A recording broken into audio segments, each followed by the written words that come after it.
नमस्कार मंडळी, मी वैष्णवी. स्वागत आहे तुमचं आपल्या मराठी यूट्यूब चॅनलमध्ये स्पाइस अँड स्माईल मराठी.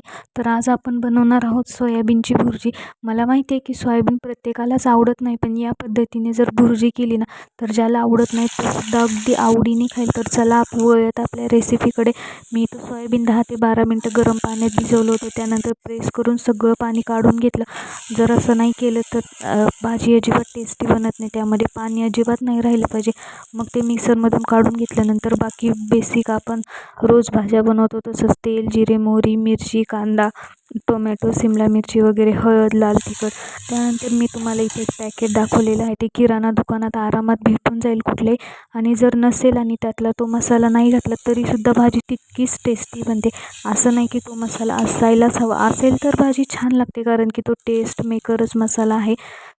पण जर नसेल तरीसुद्धा चालून जाईल. बाकी भाजी खूप उत्तम बनते. एकदा नक्की बनवून बघा.